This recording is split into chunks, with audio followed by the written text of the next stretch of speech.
Hey there, happy champers. Marnie from Bubble and Flute here.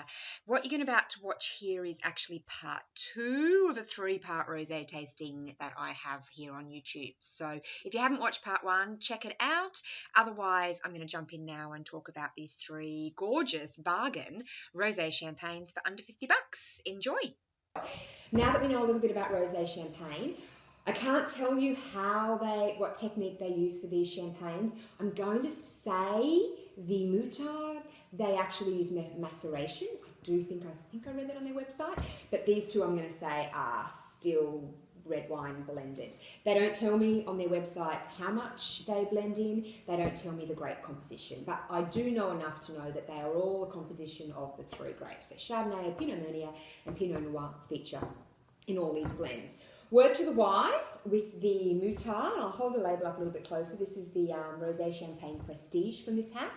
Got it from Vintage Cellars. If you go to Vintage Cellars website, they tell you it's a 100% Pinot champagne. It's not. This house does make 100% Pinot. This is not 100% Pinot Rosé. It is a blend of the three grape varieties. Just want to put that out there to start with. So, you can see there's so many factors we already know that go into the flavours of champagne, and depending on what grape combination they're using and what technique they use to make the rosé champagne and how much, if they're using the blended they put in, affects the colour. And so you can see that these two are predominantly rosy pink colour, whereas the one here in the middle from the Moutard is probably more how you would look at a rosé from Provence, a rosé still wine. So it's slightly more apricot-y, salmony in colour. So they are the three wines up close. So I did do a little taste test of these last night just to get my head around what was different and unique about them to make it a bit easier to talk that through with you today.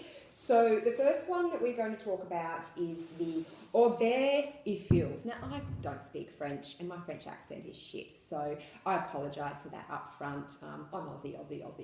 And just so it makes just a little bit of info for you, Ifils means and sons in French, so that's why you'll find a lot of houses have and sons. Just like Veuve, you see a lot of houses or champagne labels have that on it. Veuve is French for widow, so they use that if the person who makes the champagne is a widow.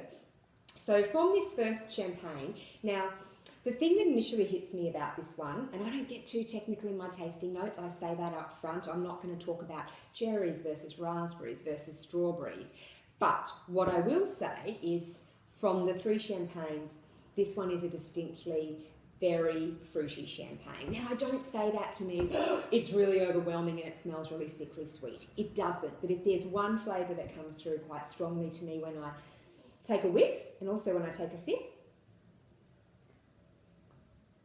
yeah, very much berries. It's a beautiful, it's still subtle, a beautiful fruity berry rosé. So that's probably the best way I would characterise our first champagne there. This one, on the other hand, is almost not the opposite, but when people talk about tasting notes, they'll talk about fruits and flowers. And this one, to me, I'm not going to go into what kind of flower and what variety and what region it's grown in, but to me the Moutard is a much more floral champagne. So it's less fruity and it smells more like that sense you get in springtime when you walk down the streets and you can smell flowers and pollen in the air. That's the best way that I can describe it. And to me that comes across when you taste it as well, because the flavour isn't as strong. So this, I still can taste the fruits and it's quite gently and subtly fruity, but this, because it doesn't have those strong fruits, I guess it's a much subtler and much gentler rosé when you drink it. I've actually got a girlfriend who's been buying a truckload of this lately, and her husband loves it, and her sister and her sister's husband have gotten into it as well. So that gives you a bit of a sense of the fact this is a rosé champagne, and I've just named two blokey Aussie blokes who will happily put their hand up and go, I'll have another glass of that, I really like it. So it's not overwhelmingly femininely floral, it's just a little bit subtle. Now this one, if you've read anything on my blog before, I've talked about this champagne a few times, and it's a party favourite for me. If I'm having a party and I don't want to spend a fortune on champagne, I'll pull this out as the rosé, because I've done it, I'm going to say, to a dozen different people across the gender and age spectrum and across the spectrum of being never tasted champagne in my life to I don't even like champagne, all the way through to some of my friends who are down and out champagne snobs. And they all like this. In fact, I served it at a Christmas party and as a bribe to my CEO to win a Christmas decorating competition, and he is the biggest champagne snob going around, and he didn't hate me for it. So he's like, oh, it's actually, I can't, but I didn't tell him how much it cost. He would have died and instantly told me he hated it, but under $50. So it's a winner if you're looking for a party champagne that pleases everybody. And what I say about this one, oh, there it is right there, is to me, quick whiff of this, instantly, that is champagne. So it has that sense of the chalky terroir that is a hallmark of champagne. Now these two, they are champagnes, and I'm not saying they don't taste like champagnes, but if I was in a blind tasting, I'd like to think I'd pick this hands down as being French champagne, because it just smells like it and